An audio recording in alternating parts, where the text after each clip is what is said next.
Hello everyone, I am Shivam Gupta, owner and founder of 3D Learning Academy. It's an online coaching for CAT, ZAD, NMAT, SNAP and IFT. Mockzone is basically owned by 3D Learning Academy and it focuses on mocks, crash courses, etc. So guys, today's video is going to be very important because I am going to discuss about the mocks analysis. So how to analyze mocks, as I am getting a lot of pings from the students that students have started taking mocks but they don't know how to analyze the mock. What is the proper strategy to analyze the mocks? And believe me guys, it is the number of mocks which does not matter. चाहे कितने ही मॉक्स दे दो, अगर मॉक्स को analyse नहीं किया तो वो irrelevant है, कोई फ़ायदा नहीं है। बस थोड़ा सा कॉन्फिडेंस आ जाता है अगर स्कोर अच्छा आ रहा है, बट उससे कुछ सीख नहीं रहे, उससे कोई लर्निंग नहीं हो रही है। तो analysis plays a very important role and I know कि बहुत बच्चे हैं वो एनालाइज नहीं करते ढंग से मॉक्स, थोड़ा बहुत कर लेते हैं, ऊपर से देख लेते हैं, बस पूरा अच्छे से एनालाइज नहीं करते हैं। फिर बाद में वो बोलते हैं कि उन्होंने पढ़ा काफ़ी था, काफ़ी मॉक्स लगाया, कुछ नहीं हुआ, तो लक ख़राब है। लक मैटर करता है बट स्ट्रैटेजी और स्ट्रक्चर्ड वे स्टडी जो होती है वो ज़्यादा मैटर करती है। सो पूरा वीडियो देखना आज का, ठीक है। After watching this video you will be able to analyse the mocks properly. And जैसे मैंने बोला कि जितने भी मॉक्स दे रहे हो चाहे वो ज़्यादा मत हो, कोई दिक्कत नहीं, 15-20 ही मॉक्स हो, बट पूरे एनालाइज करोगे तो काफ़ी अच्छा स्कोर आ जाएगा कैट में, ठीक है। तो ये जो मॉक एनालिसिस है बेसिकली ये कैट ट्री मैंने बताया, बट ये सब में लगेगा, सारे सेक्शन, सारे एग्जाम्स में सेक्शन जो क्वांट्स वाला डिस्कस किया वो स्ट्रैटेजी सब में लग सकती है, ऐसा कुछ नहीं है, ठीक है। बट मैंने लेके चल रहा है अभी कैट को, ठीक है। सो गैस आगे बढ़ने से पहले इंपॉर्टेंट काम कर लो, वीडियो को लाइक कर दो, क्योंकि काफ़ी बच्चे हैं जिनको नहीं पता होता है तो वो भी देख लेंगे, वीडियो ऊपर आ जाएगा लाइक करने से। एंड दूसरी चीज़ है वीडियो को चैनल सब्सक्राइब कर लो, कि बहुत सारे वीडियोस बन रहे हैं, ठीक है। I am planning to start a series of GK videos, जिसमें जीके के बेसिकली टेस्टनेट सीमैट के जो क्वेश्चन आते हैं उसके वीडियोस बनेंगे, तो लाइक कर सब्सक्राइब करो चैनल को, काफ़ी फ़ायदा होगा, ठीक है। एंड वन मोर थिंग कि हम लोगों ने नया इनिशिएटिव लिया है, टेलीग्राम ग्रुप्स जो हैं कैट के, एनमैट और टेस्टनेट के, वहाँ पे डेली फ्री सेशंस हो रहे हैं, हफ्ते में 6 दिन मिनी सेशंस होते हैं, ये 20-25 मिनट्स और मे बी 40 मिनट्स तक पहुँच जाता है। तो इसको ज्वाइन कर लो ग्रुप्स का लिंक नीचे दिया हुआ है, सारे लिंक्स दिए हैं, ज्वाइन कर लो उसको, ठीक है, क्योंकि बहुत फ़ायदा होने वाला है। और ग्रुप को ये शेयर करो काफ़ी लोगों में। चलो guys, without wasting more time let's start. So guys, coming to the quant section, तो क्वांट सेक्शन जो होता है उसमें आई वुड से कि एनालिसिस टाइम आपका होना चाहिए अराउंड 1.5 घंटा, 1 से 1.5 घंटा तो मिनिमम होना चाहिए। अब देखो, जब कोई आप मॉक देते हो उसके बाद आपके पास क्या क्या सिनेरियो बनते हैं, जब आप मॉक दे के उठते हो फिर किस टाइप के सिनेरियो बन सकते हैं। या तो आपके क्वेश्चंस रॉन्ग हुए होंगे, ठीक है, या तो आपने अनअटेम्प्ट किए होंगे क्वेश्चंस, या तो आपने क्वेश्चंस करेक्ट किए होंगे, ऑब्वियसली बात है करेक्ट भी होंगे क्वेश्चंस, ठीक है। तो ये मेन 3 सिनेरियोज़ होते हैं। तो उन 3 सिनेरियोज़ को वो कैसे हैंडल करना ये देखेंगे। तो जैसे कि मान लो आपने कैट का एक मॉक दिया, उसमें आपने क्वांट सेक्शन को एनालाइज करना है। पहला क्वेश्चन आपने देखा कि रॉन्ग है, तो रॉन्ग क्वेश्चन को क्या करना है आपको, रॉन्ग क्वेश्चन को आपको फिर से सॉल्व करना है। फिर से सॉल्व क्यों करना है, क्योंकि आपको आता है वो क्वेश्चन आप गलत हुआ, कहीं सिली मिस्टेक हुई है, तो आपको सोल्यूशन नहीं देखना है, ठीक है। तो यहाँ पे मेन स्ट्रेटेजी हम लोग की रहेगी, सोल्यूशन बहुत ही एंड में देखना होता है हम लोगों को। तो आप क्वांट का क्वेश्चन उठाओ, उसको फिर सॉल्व करो, एटलीस्ट 3-4 मिनट से सॉल्व करो, ना आए तब उसका सोल्यूशन देखो और उसका जो अप्रोच है वो नोट कर लो, ठीक है। देखो क्या गलती हुई, क्यों नहीं आया, क्यों रॉन्ग हुआ। जनरली सिली मिस्टेक होगी 99%, क्योंकि आपने अगर सॉल्व किया तो आपको आता तो था, आपको अप्रोच पता थी, पर आपने कोई चीज़ एज्यूम गलत की है। तो ये होती है पहली टाइप जो होती है, उसको आपको ऐसे हैंडल करना है। जो क्वेश्चंस अनअटेम्प्ट होते हैं उनको तो आपको ट्राई करना ही करना है, सोल्यूशन देखना नहीं पहले आपको, क्योंकि आपने अटेम्प्ट ही नहीं किया उस क्वेश्चन को, ठीक है। तो अटेम्प्ट ना करने का रीज़न क्या होगा, टाइम ही नहीं मिला आपको, टाइम खत्म हो गया तो नहीं कर पाए। या तो आपको क्वेश्चन टफ लगा, मे भी रीज़न हो सकता है आपने पढ़ा ना हो सिलेबस इसलिए आपको टफ लगा हो, तो जो भी रीज़न हो मेनली आपको क्वेश्चन को ट्राई करना है, ठीक है। 2-3 मिनट तक ट्राई करो, नहीं आए सॉल्यूशन देखो उसका, अच्छे समझो सॉल्यूशन को, ठीक है, और उसको नोट डाउन करो। मैंने पहले बताया कई बार कि आपको क्वांट्स की अलग से कॉपी बनानी है। आपको जहाँ से भी आप जो भी क्वेश्चन प्रैक्टिस कर रहे हो, किसी भी ग्रुप से कर रहे हो, आपके लिए कोई कंसेप्ट अगर नया है तो आप वो कॉपी में लिखना है आपको, ठीक है, उसको आपको रिवाइज़ करना है, ये बहुत इंपॉर्टेंट है। अभी आपको छोटी मोटी चीज़ लग रही है, बट आपको रियलाइज़ हो जाएगा ये चीज़ जब आप कैट के पहले रिवाइज़ करो कॉपी अपनी, कि आपको कितना सारा आ गया, क्योंकि आप इतने सारे चीज़ें सॉल्व करते हो और आप अगर नोट नहीं करोगे तो वो फ़ायदा नहीं उस चीज़ का ना। छोटी छोटी ट्रिक्स होती हैं जो कभी भी काम आ जाती हैं, कैट में ना सही नॉन कैट में तो आ ही जाती हैं काम, सीमैट वगैरह में बिल्कुल मतलब बहुत ही ईजी चीज़ें दे देता है सीमैट, ठीक है। तो आपके काम आएगी कहीं ना कहीं, ठीक है, और लर्निंग भी होगी। तो नोट करना बहुत इंपॉर्टेंट है, नोट करने से ही आपका फ़ायदा है आपका करने का सॉल्व, वरना याद नहीं रहेगा कुछ। Coming to the third point, correct answers, correct questions. अब आपका क्वेश्चन करेक्ट है तो आपको सॉल्व नहीं करना दोबारा, आपको डायरेक्ट सोल्यूशन देखना है और ये देखना है कि जो सोल्यूशन आपका है और ये सोल्यूशन जो दिया है, अगर ये सोल्यूशन आपको बेटर लगता है, ईजी लगता है तो आप उसको नोट करो, समझो पहले फिर नोट करो उसको आपको, ठीक है। तो जो 3 पार्ट्स हैं, 3 में से 2 पार्ट्स हैं वो क्वेश्चन को सॉल्व करना है, थर्ड पार्ट में आपको क्वेश्चन सॉल्व नहीं करना है, आपको क्वेश्चन का सोल्यूशन देखना है पहले, ठीक है। सोल्यूशन देख के आपको देखना है कि कैसे किया गया, आपको लग रहा है ईजी है इसको आप नोट डाउन करो तो आपको लर्निंग अच्छी हो जाएगी, आपने कुछ सीखा। तो ये 3 मेजर चीज़ें हैं। फोर्थ थिंग है अपने वीक एरियाज़ को आइडेंटिफाई करो। आप देखो ओवरऑल क्वांट्स के मॉक में कि आप किस टाइप के क्वेश्चन आप गलत कर रहे हो। आप कभी कभी होता है कि बच्चे TSG के सर्कुलर मोशन वाले क्वेश्चन गलत करते हैं, उनको मन ही नहीं करता पढ़ने का, ठीक है, गलत करते हो या फिर आपको पढ़ने का मन नहीं करता, क्योंकि थ्योरी वाले क्वेश्चन जो होते हैं 4-4 लाइन के, वो आपको मन ही नहीं करता पढ़ने का, तो आप छोड़ देते हो। आपको नंबर से रिमाइंडर सिंगल लाइन के क्वेश्चन करने में मज़ा आती है। AP का क्वेश्चन आ गया आप कर लोगे, प्रोबेबिलिटी परमिटेशन में कर लोगे, बट आप जब हैवी क्वेश्चन देख लेते हो एलिगेशन मिक्सचर का, तो आप नहीं करते हो। बहुत लोगों की ये होती है। ऐसा नहीं कि आपने प्रैक्टिस नहीं किया, प्रैक्टिस किया, बट आप वहाँ देख के डर जाते हो। तो उसका रीज़न क्या है, उसका सोल्यूशन क्या है, टॉपिक टेस्ट। लोग टॉपिक टेस्ट को बहुत ज़्यादा अंडर एस्टिमेट करते हैं, सोचते हैं कुछ नहीं होता topic test, but topic test ही आपका स्ट्रॉन्ग करता है।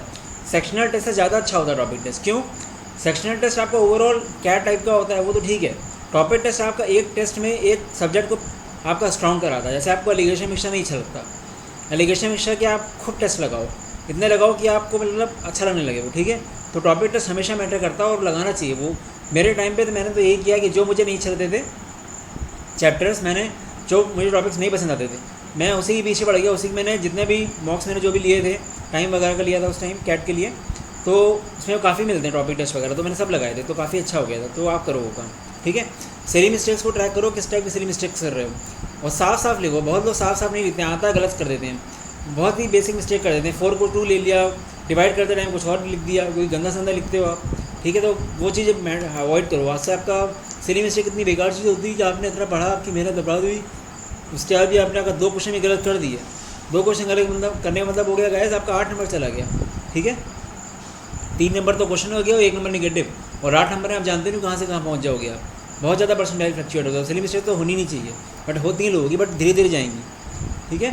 तो ये क्वांट्स था गाइस। क्वांट्स वैसे आपको एनालाइज करना है, चाहे वो कोई भी एग्जाम हो, ना कि कैट, ठीक है। तो एनालिसिस में फोकस करो गाइस, क्योंकि एनालिसिस आपको सिखाएगा। Coming to the LRDI part, तो सिनेरियोज 3 सब में रहेंगे, चाहे कोई भी सेक्शन हो। एंड इसमें आपको टाइम कितना, क्वांट से आपको 1.5 घंटा देना है, यहाँ पे आपको 2.5 घंटा देना है, क्योंकि सेट सॉल्व करने हैं। कोई अगर रॉन्ग क्वेश्चन है, अगर आपने कोई सेट सॉल्व किया बट रॉन्ग निकला, तो आपने सेट सॉल्व किया है तो आपको पता होता है कैसे होना है, तो आपको फिर से करना है वो सेट सॉल्व। LRDI में तो आपको बहुत अच्छे से एनालाइज करना है। LRDI तो बहुत इंपॉर्टेंट है। आपने LRDI नहीं सीखी आपने, तो कोई फ़ायदा नहीं कैट के मॉक देने का आपका, ठीक है। फिर से सॉल्व करो सेट को पूरा, देखो क्या गलती कर रहे हो, 10 मिनट लगाओ उस पर आप, ठीक है।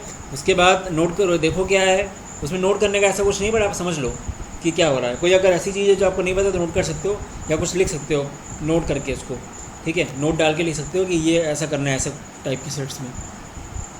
अनअटेम्प्टेड क्वेश्चंस को, जैसे कि ऐसा होता है कि कैट में 8 सेट आते हैं, हम स्मार्ट स्ट्रैटेजी खेलते हैं, काफ़ी लोग करते हैं ऐसा, क्योंकि टफ क्वेश्चंस आते हैं। 8 में से आप 4 ही सेट करोगे, 4 छोड़ दोगे, 4 अच्छे से कर लोगे, आगे आपका 90% है, ठीक है। वो 4 तो आपने कर ली, बट बाकी 4 हैं वो कैसे होंगे, वो आपको करने हैं। तो आपको चारों सेट्स करने हैं अपने आप, आपको टाइम देना है उसमें। 2.5 घंटा के आप 3 घंटा भी दो, बट आपको आने चाहिए सेट्स, ठीक है। और आई वुड रिकमेंड, जो भी टेस्ट सीरीज आप ले रहे हो कैट की, वीडियो सोल्यूशन ना हो तो बेकार है वो। वीडियो सोल्यूशन बहुत इंपॉर्टेंट है LRDI केस में, क्योंकि समझ में नहीं आएगा आपको, क्योंकि इतने सारे केसेस बन के कैंसिल होते हैं, आप नहीं समझ पाओगे कि क्या हो रहा है। फिर ऐसे पैसे बचाने का फ़ायदा भी नहीं ना, आपने सीखा नहीं कुछ चीज़। तो आई वुड रिकमेंड, कोई भी टेस्ट सीरीज लो, मेक श्योर कि LRDI में एटलीस्ट वीडियो सोल्यूशंस हों, ठीक है। तो वीडियो देखो उनका, वीडियो से उनको एनालाइज करो, अगर आपको तब भी नहीं आया ना, ठीक है, आपने ट्राई किया, आपको नहीं है तो करो। करेक्ट क्वेश्चंस में तो ऐसा कुछ नहीं करना है आपको, बट मैं यही रिकमेंड करूँगा, वीडियो तब भी देखो, आप सोल्यूशन देखो उसका। आपका क्वेश्चन करेक्ट है तब भी जो फैकल्टी पढ़ा रही है बहुत एक्सपीरियंस्ड है, उसको काफ़ी नॉलेज है, तो बहुत शॉर्टकट तरीका बता सकती है कैसे हम लोग जल्दी से निकाल सकते हैं सेट्स, ठीक है। बहुत ही एक्सपीरियंस टीचर होगा जो भी पढ़ा रहा होगा वहाँ पे। तो आपको सोल्यूशन तो हर केस में देखना ही है, बट पहले 2 केस में आपको खुद सॉल्व करना है, 3rd केस में आपको सोल्यूशन देखना है। इसमें भी आपको देखना है कि वीक एरियाज क्या है। अब कभी कभी होता है बाइनरी लॉजिक लोग छोड़ देते हैं, बाइनरी लॉजिक चैप्टर नहीं पढ़ते हैं, तो अगर आप इस तरह क्वेश्चन नहीं कर पा रहे हो तो आप नोट करो। वेन डायग्राम्स के मैक्सिमम मिनिमम टाइप के क्वेश्चन लोगों से नहीं होते हैं। नॉर्मल टाइप के क्वेश्चन तो हमने देखा नहीं आता कभी कैट में आए हैं कि 3 वेरिएबल वेन डायग्राम है, आपसे पूछा है कि एटलीस्ट 1 एटलीस्ट 2, ये सब कैट में नहीं आता है। कैट में अलग टाइप का आता है, बहुत ही लॉजिकल आता है। और वेन डायग्राम्स अच्छे से पढ़ना गाइस, वेन डायग्राम के क्वेश्चन बहुत अच्छे आपको टाइम में भी मिलेंगे। 1-2 टाइम मटेरियल में 1-2 सेट्स होंगे, बाकी तो सब फॉर्मूला बेस्ड हैं, बट आपको मॉक से मिल जाएंगे अच्छे सेट्स पक्का, ठीक है। तो मतलब बहुत ही लॉजिकल होता है कि कितना 3 वेरिएबल में कितना सेट करें ऑल 3 कि बाकी तीनों में भी कवर हो जाए। बहुत अच्छे क्वेश्चंस हैं, तो उसको अच्छे से करो आप सॉल्व, ठीक है। मैंने अपने LRDI कोर्स में कम से कम 15 वीडियो बनाए इस पर, इस टाइप के क्वेश्चन के, क्योंकि मुझे पता है कि आते हैं इस तरह क्वेश्चन, तो आपको मिल जाएंगे जहाँ से भी पढ़ रहे हो, सबने बनाए होंगे। कमिंग टू द, ये हो गया identify the weak areas. Now silly mistakes इसमें भी होती हैं लोगों की। सबसे बड़ी गलती इसमें लोग करते हैं, लोग आता है लोग इतना गंदा सॉल्व करते हैं, इतना नीट नहीं करते हैं सॉल्व कि लोगों को समझ में नहीं आता वो लोग लिख के आ रहे हैं। तो बहुत ही नीटली सॉल्व करो गाइस, ठीक है। अगर आप कोई केस कैंसिल हो रहा है, 2-3 केस बनेंगे तो अच्छे से कैंसिल करो उसको पूरा, ताकि आपको गलत केस ना रेफर कर लो, ठीक है। और कोई भी अगर सेट आप सॉल्व कर रहे हो लीनियर अरेंजमेंट का, तो सारे केसेस सारी पॉसिबिलिटीज़ देखो, पहली पॉसिबिलिटी से नहीं आएगा आंसर, 2-3 पॉसिबिलिटी बनती है। तो LRDA it is all about game, mind game. आपका जितना आप सॉल्व करोगे उतना, उसको आप सब्जेक्ट समझो ही मत, ये आपकी रीजनिंग, आपकी मेंटल एबिलिटी है। तो आप सुडोकू वगैरह भी सॉल्व करोगे और आपको इंप्रूव करनी है LRDA को, ठीक है। तो ज़्यादा LRDA के बारे में और नहीं क्या बोलना है, बस मैंने तो यहाँ पे एनालिसिस का है, बाकी बोलने के लिए तो काफ़ी कुछ है, ठीक है। तो अच्छे से फोकस करो, और फ्री कंटेंट नेट में बहुत है, काफ़ी वीडियोस बन रहे हैं, काफ़ी कोचिंग्स के देख रहा हूँ मैं, फ्री आपको जहाँ से मिले आप करो, ठीक है। तो ये था LRDA, आई होप कि समझ में आ गया होगा कैसे कर रहे हैं। Coming to VRC section, VRC में भी यही होता है, 3 मेन सिनेरियोस होते हैं अपने पास, wrong question, unattempted and correct questions. तो रॉन्ग वाले में आपको ये करना है, गलत हुआ तो आपने RC पढ़ा है पूरा, बट आपने गलत मार्क किया, तो इसको भी आपको बहुत अच्छे से एनालाइज करना है कि आपने क्यों गलत किया, आपने कुछ और समझ लिया, तो आपका कॉम्प्रीहेंड नहीं कर पाया अच्छे से आप RC को, ठीक है। RC हो या फिर कुछ और भी VA हो तो भी, ठीक है। तो आपको फिर से RC पढ़ना है ढंग से, ठीक है।